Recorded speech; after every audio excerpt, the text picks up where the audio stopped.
Assalamualaikum everyone, I am Shahwar Zara and I hope you all are fine and safe. Today our topic of discussion is methods to study metabolomics. So before we start our today's topic, let's take a brief overview of the terms that we have discussed in our previous lecture. So in our last lecture, we discussed about the metabolomics definition, that it is basically the large scale study of the small molecules commonly known as metabolites and that are present within your cells, body fluids, tissues or organisms. Then we discussed that what is metabolome and how this metabolomics is useful and what are its applications. We discussed about the methods that are being used for this metabolomics. We discussed in these methods, we discussed the NMR, that is your nuclear magnetic resonance. Together with it, we discussed that why it is necessary to study metabolomics and what is the general procedure or the approach to study the metabolomics or the methods that is being opted in this field. So this was all that we have discussed in our previous lecture. In our today's lecture, our topic is mass spectrometry, that is another method to study metabolomics. So what is mass spectrometry? Mass spectrometry is an analytical technique that acquires spectral data in a form of mass to charge ratio, that is your m by z, and a relative intensity of the measured compound. For the spectrometer to generate the peaks, signals for each metabolite, the biological sample, it first needs to be ionized. Means without ionization you cannot use the biological molecule for the purpose of the mass spectrometry. It needs to be analyzed and only then you will get the peaks, spectral peaks. The resulting ionized compound from each molecule, it will then generate different peaks pattern that define the fingerprint of the original molecule. So you see that how this works. A wide range of instrumental and technical variants, they are currently available for mass spectrometry, and these variants are mainly characterized by different ionization and mass selection methods. In metabolomics, MS, that is your mass spectrometry, is generally preceded by separation step. This step, what it do is that it reduces the high complexity of the biological sample and it allows the mass spectrometry analysis of different sets of molecule at different times. Liquid and gas chromatography columns, that is denoted by LC and GC, they are the most commonly used separation techniques, and this chromatography separation technique, it is based on the interaction of different metabolites in a sample with the absorbing material inside the chromatographed column.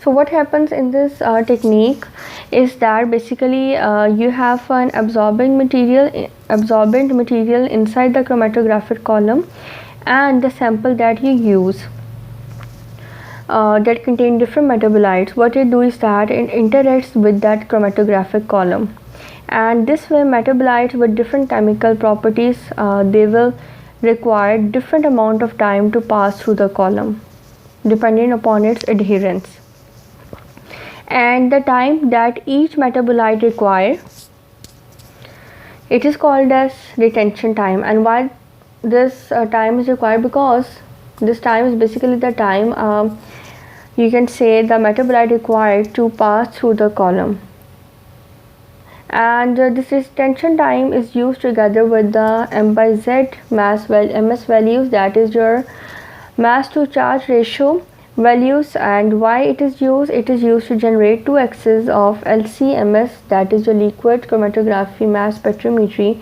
and GC-MS, that is your gas spectrometry. Then you have gas chromatography mass spectrometry. Gas chromatography mass spectrometry is a chromatographic technique that is applied to study metabolite which have a low boiling point and which will be present in the gas phase at the temperature ranging from 50 degrees Celsius to 350 degrees Celsius. So 2 points are there. First, the metabolites that have low boiling point, and second, that will be present in the gas phase at 50 degrees Celsius to 350 degrees Celsius. So this technique is only used to study such metabolites. These metabolites can have a low boiling point in their biologically native form, or the boiling point of the metabolite can be decreased through a chemical alteration. So it means that by altering its chemical composition, you can decrease its point. And this chemical alteration, what it is called, it is basically called as chemical derivatization.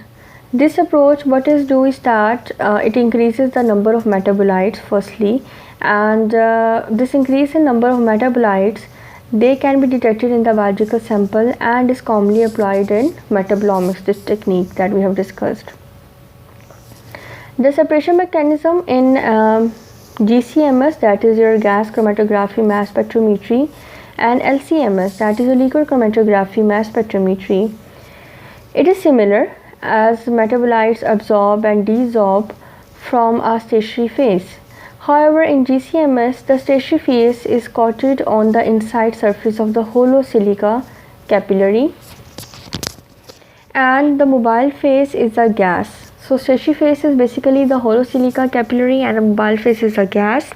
Gas chromatographic column are silica capillaries of 10 to 60 meter in length and an internal diameter of 100 to 500 micrometer. So these are the columns that are made up of silica, and they are being used in the gas chromatography. So in gas chromatography, or you can say gas chromatography mass spectrometry, the stationary phase is siloxane, or you can say the siloxane. They are basically they possess low viscosity and high volatility, as well as they are the skin emollients, and in certain circumstances they can be used as cleaning solvents. So the stationary phase is siloxane, and it is being used with varying percentage of chemical moieties, and samples are vaporized and introduced onto the GC column by mobile phase. The chromatography separation, it is optimized via adjustment of the oven temperature, gas flow rate, stationary phase, composition. One strategy that is commonly used for the formation of ions of mass spectrometry analysis is the electron impact ionization, and we will discuss this electron impact ionization in the next slides. So now we will discuss this electron impact ionization, and I have told you that the formation of ions for mass spectrometric analysis, this method is most commonly used. So what is this electron impact ionization? It is basically a high energy process where electrons bombard molecules in vacuum and release an electron from the molecule to form a positively charged ion. Electron impact ionization, it provides significant fragmentation of the molecular ion, and it produces a reproducible fragmentation pattern that can be employed for the identification of metabolites by searching mass spectral libraries. So that was the brief, you can say the overview of the electron impact ionization. The next technique that we will be discussing is the capillary electrophoresis mass spectrometry. So it is a third analytical technique, and that integrates a separation process with mass spectrometry detection, and it is also sometimes called as capillary zone electrophoresis mass spectrometry, and it is denoted by CEMS. CEMS involves the separation of ionic species in the liquid phase, and how it is done? It is done via the application of high voltages, and it is usually coupled to an electrospray mass spectrometry. Capillary electrophoresis, what it do is that it separates metabolites based on the electrophoretic mobility in a liquid electrolyte solution, and that solution is operating in the electric field basically.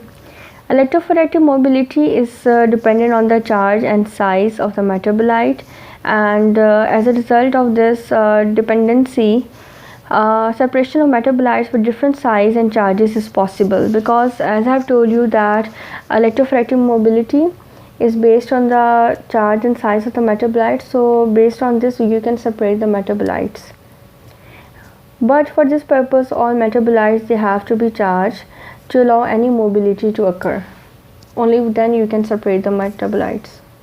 So all the techniques that we have discussed, they provide the separation of metabolites prior to the detection with mass spectrometry, providing the ability to detect metabolites at low concentration, commonly nanomoles liter or per liter or micromoles per liter concentration. However, the typical analysis times, they can be range from 10 to 60 minutes, and therefore sample throughput is lower than for direct infrared mass spectrometry or the vibrational spectroscopy techniques. Your next approach is vibrational spectroscopy. Vibrational spectroscopy techniques, example of this technique is the Fourier transform infrared spectroscopy, that is noted by FTIR. You can see it is written in the slide. And this has been used to analyze the metabolic changes in biological sample. The technique, it basically operates by passing UV or infrared light through a sample, or sometimes it allows the light to reflect from the sample before being detected. This approach, it predominantly measures the vibration and rotation of bonds related to different chemical functional groups resulting from the interaction of sample with the UV or infrared light. These techniques, this technique typically lack the specificity to detect each metabolite separately, but instead of this detecting each metabolite separately, instead specific parts of the molecule, what they will do is that they will absorb the UV or infrared light at specific wavelength. And this technique is basically useful because it basically provide you with high throughput results screening. Like now it will produce the products that will be useful in high throughput.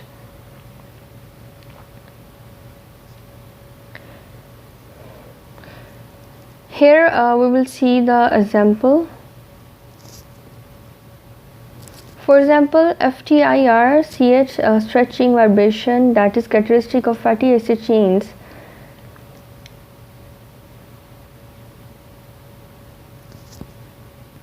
They are being observed.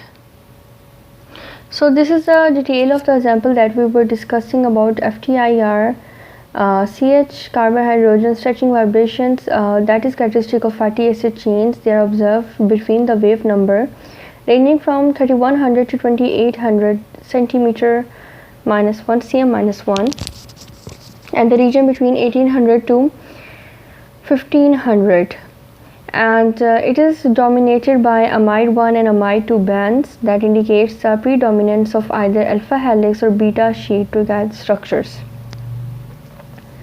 So this amide and amide 2 bands, they indicate that whether the alpha helix or the beta sheet structure is present abundantly. A metabolic fingerprint is detected with a single absorption spectrum that is collected for each sample, and it consists of for many metabolites. It consists of information for many metabolites. This is this technique that we are discussing. It is similar to the data produced by direct infrared mass spectrometry, because in that too a single mass spectrum rather than absorption spectrum is collected for each sample. The metabolic fingerprint produced in this approach, it lacks the sensitivity of mass spectrometry. Okay, this is the case, but they are useful tools for the high throughput screening. So this is the advantage of this technique. The analysis time for this technique is approximately 1 minute per sample, and this can be lower. So these were some of the approaches through which the metabolomics, and specifically the metabolites, are being studied, and you see that how each technique is being involved in studying the metabolite.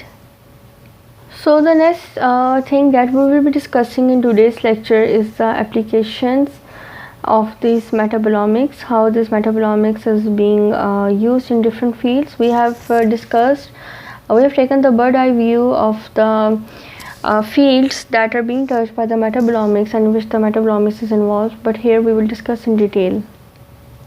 So the first application that we will be discussing is the metabolomics in human diseases, means the role of metabolomics in human diseases. One of the most important application of metabolomics is the study of human diseases, especially in the field of oncobiology. Because tumor cells, they are highly proliferative, that they spread very quickly, and they have a high transcription and translation rates as compared to the normal cells. And together with this high transcription and translation rate, they have higher energy demand, and they have special metabolic requirements when compared to the normal cells, and they frequently lose many regulatory functions. So these are basically the properties of the tumor cells. So you see that how these tumor cells are different from the normal cells. So thus one of the greatest challenge in medicine is basically the use of metabolomics in predicting the appearance of tumor cells.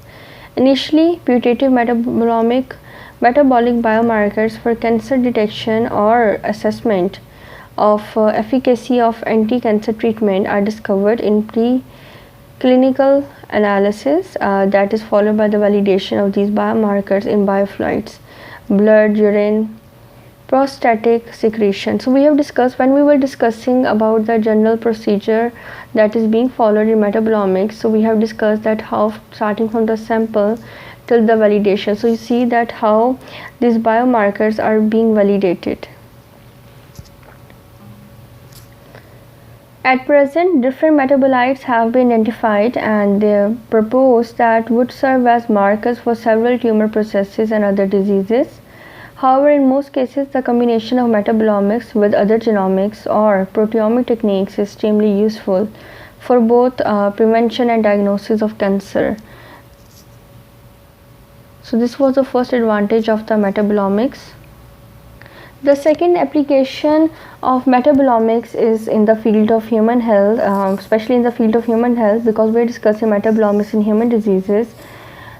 It includes the nutrigenomics.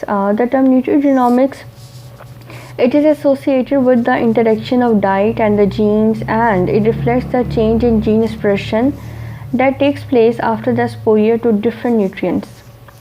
So due to the exposure to different nutrients, the gene expression, it basically changes. The identification of certain compounds that would have the ability to act on the expression of target genes is extremely important, and why it is important, because why the identification of certain compounds is important, because they are important in preventing diseases such as cancer, and the interaction of the diet and the genes and that we have discussed above, it's basically, it could influence the absorption, digestion and the elimination of metabolites.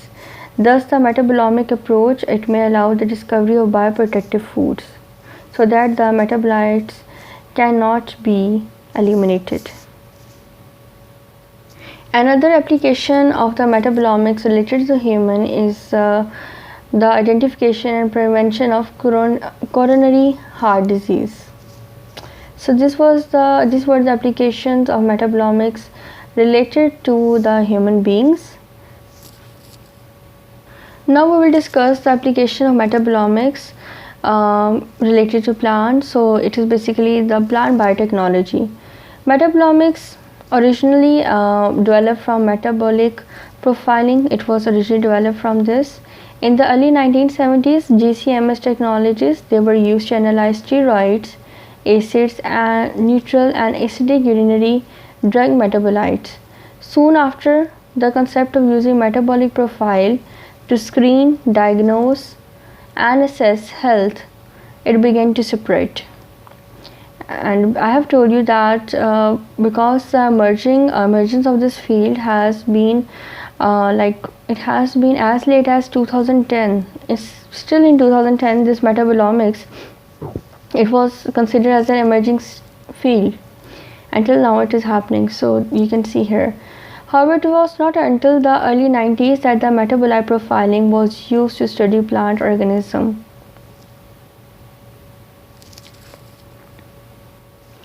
Plant metabolites, they are involved in many resistance and stress responses, and they also contribute to the color, taste, aroma, scent of fruits and flowers. As we have mentioned previously, that the biochemical phenotype of an organism is the final result of interaction between the genotype and the environmental stimuli. You know it very well. But it is also, you can say that it is also modulated by intracellular physiological fluctuations. Not only this interaction, the biochemical phenotype of the organism is not only regulated by this interaction between the genotype and the environmental stimuli, but it is also modulated by intracellular physiological fluctuations that are part of homeostasis. Thus, the simultaneous identification and quantification of metabolites is necessary. Why it is necessary? It is necessary to understand the dynamics of the metabolome and to analyze the fluxes in the metabolic pathways and to decipher the role of each metabolite following various stimuli.